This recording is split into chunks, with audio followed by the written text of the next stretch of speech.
Salam alaikum. Donc toujours avec la compacité. Donc dans la vidéo précédente, on a démontré un truc normalement, un résultat qui est purement topologique et, euh, et qui est assez évident, c'est que on peut bien sûr la continuité des fonctions, elle peut être caractérisée par on va dire la préservation de la convergence des suites par des images f. Donc du coup, autrement dit que f est continu, c'est seulement si chaque suite Zn qui converge vers Z, son image, il va converger vers l'image de Z.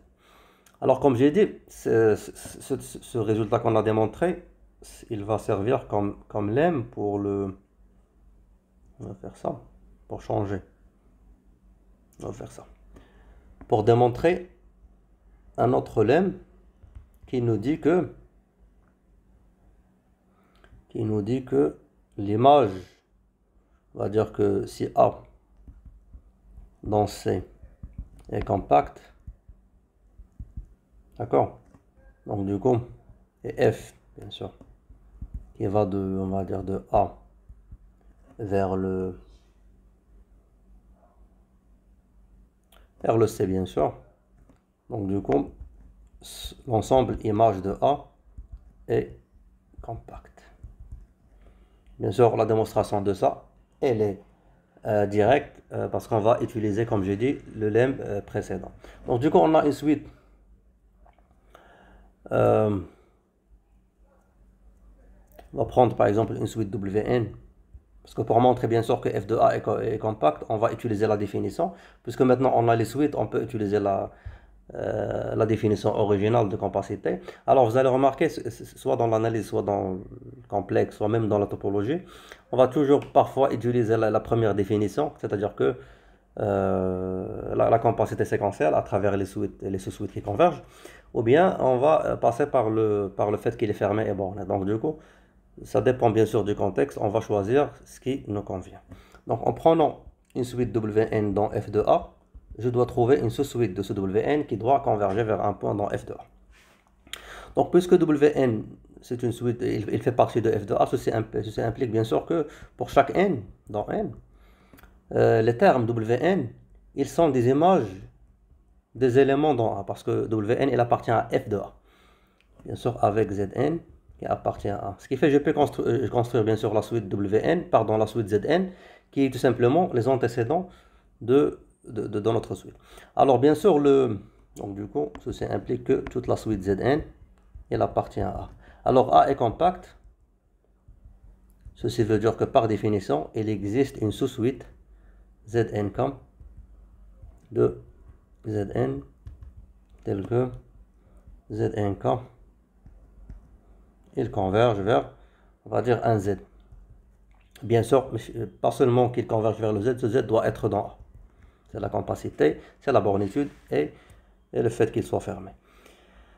Et donc qu'est-ce que cela veut dire? Cela veut dire que Zn de K converge vers le Zn. Ça veut dire quoi? Ça veut dire que le Wnk, ou bien tout simplement on peut dire que le f de Znk, il va converger, comme ce qu'on avait pour le théorème, il converge vers le f de Z. D'accord? Ça, bien sûr, ça vient du lemme qu'on a démontré parce que f, on va dire que, entre parenthèses, car f est continu. Donc, c'est les continus, bien sûr. Les images des suites vont converger vers les images de leurs limites. Et donc, du coup, qu'est-ce que cela veut dire? Cela veut dire que le f de Znk, ce sera tout simplement une sous-suite de Wn. D'accord? Pourquoi? Parce que les images, généralement, de Zn, ils sont le terme de la suite Wn. Donc, du coup, on va dire que Wnk converge vers le f de Z. Et ça, bien sûr, c'est une sous-suite de Wn. Et qu'est-ce qu'on a montré? On a montré que le f, qu'il y a une suite Wnk qui converge vers un f de Z. Et ce f de Z, bien sûr, parce que c'est f de Z et Z, bien sûr. Rappelons que Z, elle est dans A, ce qui fait le f de Z, elle est dans f de A. Et donc, j'ai trouvé une sous-suite Wnk, une sous-suite de Wn qui converge vers un point dans f de A. Et bien sûr, cela montre bien sûr que f de A est compact. Et donc, très bien. Donc, du coup, ça, comme j'ai dit, c'est un lemme. Ce qui nous importe finalement, c'est le théorème qui nous dit la chose suivante. Il dit que si tu as un f qui va d'un... Bon, je vais juste dire que, bien sûr, le a, elle est dans C. F, c'est une fonction qui va de A vers R, qui est bien sûr continue. Donc, du coup, F admet un maximum sur A, c'est-à-dire que, autrement dit, il existe un W, par exemple, dans A, tel que l'image de W est inférieure, tel que l'image f de z est inférieure à f de W, quel que soit z dans A. Et donc, comme vous avez vu, c'est que la fonction doit bien sûr avoir le codomaine comme codomaine R, parce que dire ce maximum, autrement dire cette comparaison avec l'ordre, bien sûr, n'est pas garantie dans C, parce que comme j'ai dit, le C, elle n'est pas naturellement ordonnée. Comme j'ai dit, on peut définir des relations d'ordre sur C. Et donc, du coup, là, on parle, bien sûr, on doit avoir le codomaine R, parce qu'on a l'ordre, bien sûr, qui vient avec le nombre réel. Et donc, du coup, comment on va démontrer ça? Alors, ça, c'est simple. Pourquoi? Parce que, rappelons que A est compact. Alors, pardon, j'ai pas dit que A est compact. Ça, c'est la chose la plus importante. Je l'ai oublié. C'est qu'on va dire que A. Je dis que tout simplement, le A dans C qui est compact. En fait, le A est compact. Ça implique bien sûr que A est borné et fermé. Donc, le fait qu'il est borné, bon, c'est pas le A forcément, parce que c'est pas le A qui nous intéresse réellement. Je m'excuse, parce que la bornitude de A, ça va pas nous intéresser dans ce cas-là. C'est plutôt, puisque le A est compact et F est continu, ceci implique que l'image de A est compacte. C'est ce qu'on a bien sûr démontré dans le lemme précédent. Donc, le fait que l'image de A elle est compacte, cela veut dire que le F de A est borné et fermé. D'accord? Alors, le fait que F de A est bornée, elle n'est pas bornée bien sûr dans n'importe quel ensemble, elle est bornée dans R. Et qui dit bornée dans R dit qu'il va admettre ce qu'on appelle l'axiome ou bien le théorème ou bien le principe, et la propriété plutôt de borne supérieure, c'est-à-dire quoi? C'est-à-dire puisqu'il est borné, donc du coup, le F de A admet une borne supérieure, c'est-à-dire, donc du coup, c'est-à-dire qu'il existe, on va l'appeler par exemple petit s dans R, tel que ce s, c'est quoi? C'est le sup de A, le sup de f de A. D'accord? Donc là, on a utilisé bien sûr le fait qu'il est borné pour dire qu'il admet un sup. Maintenant, le fait qu'il est fermé, il va nous dire que le sub, tout simplement, il doit faire partie de A. Parce qu'en fait, le sub, c'est un point d'accumulation. D'accord? Généralement, le sub, c'est un point d'accumulation. Et donc, du coup, puisque l'ensemble est fermé, il doit contenir tous ces points d'accumulation. Et donc, du coup, le f de A est fermé, implique que le S, bien sûr, doit appartenir à l'adhérence de f de A. Tout simple. Bon, normalement, on a dit par définition de S, on va dire... le S doit appartenir à l'adhérence de f de A. Et bien sûr, par le fait qu'il est fermé, ça veut dire que f de A est égal à son adhérence. Ceci implique que le S doit appartenir à f de A. Donc très bien, donc du coup, le fait que S appartient à f de A, cela veut dire quoi? Cela veut dire qu'il existe un W dans A, tel que le S, c'est l'image de W par F. Parce que le S, il fait partie de f de A. Et donc, du coup, par définition, qu'est-ce qu'on a? On a, normalement, quel que soit Z de A, normalement, par définition, le f de Z doit être inférieur ou égal au sup, au S, qui est le sup parce que tout simplement, c'est le sup. Et le sup, comme on l'a dit, c'est un f de W. Et donc, du coup, on a vu que finalement, ceci implique que le f de Z est inférieur ou égal à f de W, bien sûr, quel que soit Z dans A. Donc, du coup, on a vu que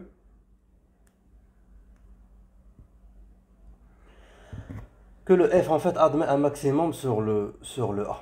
D'accord? Donc il y a en fait un élément maximal dans l'image, bien un élément bien sûr qui a l'image, par exemple, un élément ou bien un point qui a une image qui est un élément maximal bien sûr de f de A.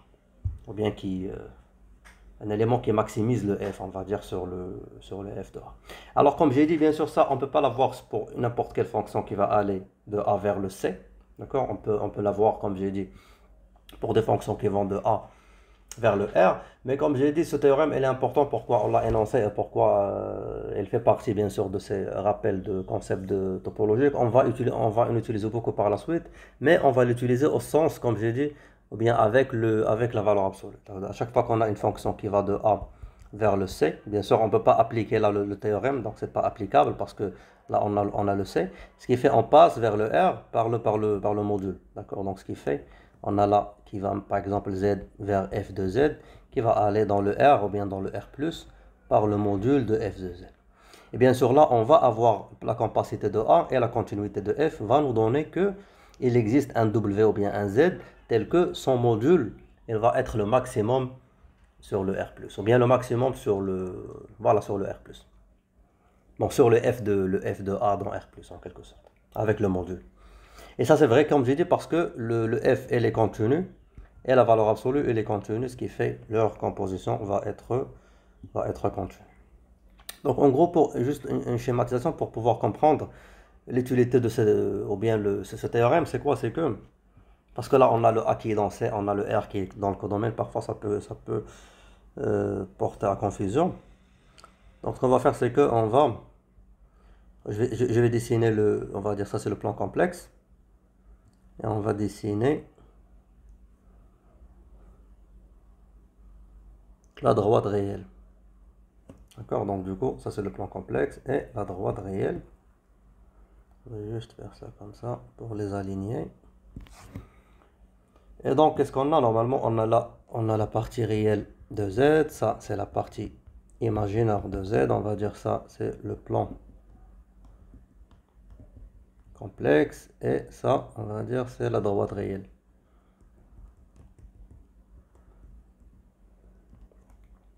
On va dire qu'on a le A, on va le faire sous forme d'un disque ou un truc comme ça.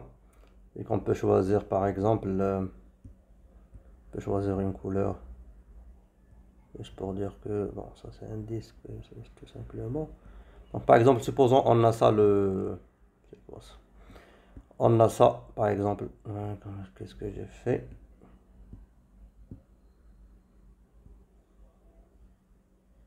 J'ai fait un truc bizarre. Je peux le faire ici, par exemple.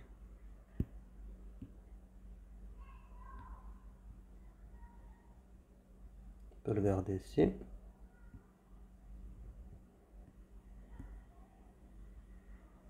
On va redessiner ça. Bah, supposons ça c'est le A. On va dire que ça c'est le A. Et sur son image, par exemple, on va le faire ici, étant comme, on va dire, comme un intervalle. Non, parce qu'il doit être fermé.